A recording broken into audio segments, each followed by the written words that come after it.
Hi hello வணக்கம் மக்களே, நான் உங்கள் விஜய் ரிது. இது கலாட்டா மேடையின் பென்ஸ் மேடை வழங்கும் ஃபிலிம் ஃபோரம் ஷோ.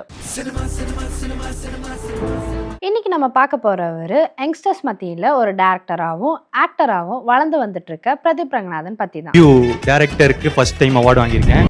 தம்பி ஸ்டெப்பு தான் கஷ்டம், மற்றதெல்லாம் கொஞ்சம் ஈஸியாக தான் இருக்குது. இவரோட ஷார்ட் ஃபிலிம் மூலியமாக தான் தமிழ் சினிமாக்குள்ளே போகிறதுக்கு ஒரு சான்ஸ் கிடச்சிச்சு. அப்படி இவர் எடுத்து ட்ரெண்டிங்கான ஷார்ட் ஃபிலிம் தான் ஆப்லாக், வாட்ஸ்அப் காதல், காலேஜ் டைரி. சொல்லுப்பா. ஸ்கூல் படிச்சுட்டு இருக்க நம்ம ஹீரோயின்ட்ட ப்ரப்போஸ் பண்ண போகும்போது ஒரு ஆக்சிடென்ட்னால கோமாக்கு போயிடுவார். 16 வருஷம் கழிச்சு கோமால இருந்து வெளியே வந்து ஏற்பட்டிருக்க மாடர்ன் சேஞ்சஸை எப்படி ஃபேஸ் பண்றாருன்றத என்னாச்சுன்ற பாட்டு மூலியமா ரொம்ப காமெடியாகவும் யோசிக்கிற வைக்கிற மாதிரியும் எடுத்திருப்பாரு. என்னடா பண்ணி வச்சிருக்கீங்க? முக்கியமா 90s கிட்ஸோட கேம்ஸ் ஆக்டிவிட்டிஸை ஞாபகப்படுத்துற மாதிரி இந்த படத்தை கொண்டு போயிருப்பாரு.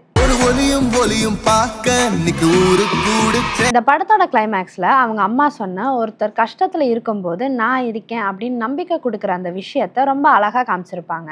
யாராவது அவங்க கையை பிடிச்சு நான் இருக்கேன், நீ பயப்படாதானே. இந்த படம் நம்ம மறந்து கடந்து போயிட்டு இருக்க பல விஷயங்களை ஞாபகப்படுத்துற மாதிரி இருக்கும். படத்தோட கிளைமேக்ஸ்ல மனிதநேயம்னா என்னன்னு ஃபீல் பண்ண வைக்கிற மாதிரி நம்ம ஹிப்ஹாப் தமிழாவோட இனமென பிரிந்தது போதும்ன்ற சாங் வேற லெவலா இருக்கும். இவரோட செகண்ட் மூவி தான் லவ் டுடே. இந்த படம் மக்கள் மத்தியில் ஒரு பெரிய வரவேற்பை ஏற்படுத்துச்சு. இந்த படத்தை இவரே டைரக்ட் பண்ணி இவரே ஆக்டராகவும் நடிச்சிருப்பாரு. 5 கோடி செலவு பண்ணி எடுத்த இந்த படம் 100 கோடிக்கு மேல வசூல் பண்ணுச்சு. ஒரே ஒரு நாள் இப்படி இந்த படத்துல என்ன இருக்குன்னு கேட்டீங்கன்னா, ஜென்சி கிட்ஸோட லவ் லைஃப் எப்படி இருக்குன்றத ஒரு டிஃப்ரெண்ட் கான்செப்ட்ல காமிச்சிருப்பாரு.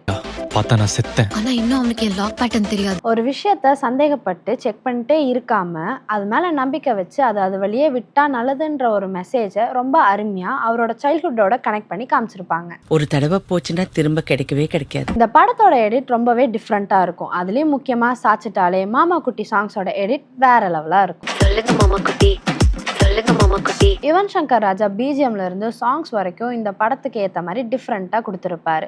இவர் பண்ண இந்த சின்ன சின்ன யூனிக்கான விஷயம் தான் இந்த படத்தோட வெற்றிக்கு ஹெல்ப் பண்ணுச்சுன்னே சொல்லலாம். இந்த படத்துக்காக தெலுங்கு இண்டஸ்ட்ரியில சிறந்த அறிமுக இயக்குனர் என்ற அவார்டும் வாங்கியிருப்பாரு. டைரக்டர் ஆக்டர்னு டபுள் ரெஸ்பான்சிபிலிட்டி எடுத்தாலும் இந்த படத்தை 100 கோடி வசூல் அடிச்சு ஹிட்டாக்க வச்சிருப்பாரு நம்ம டைரக்டர் பிரதீப் ரங்கநாதன். நல்ல பசங்க வாழ்க்கை தான் கிடைச்சதா. அடுத்த வாரம் இதே மாதிரி ஒரு இன்ஸ்பைரிங்கான டைரக்டரோட சந்திக்கிறேன். Until then, it's Vijay Ritu. Tata, bye by.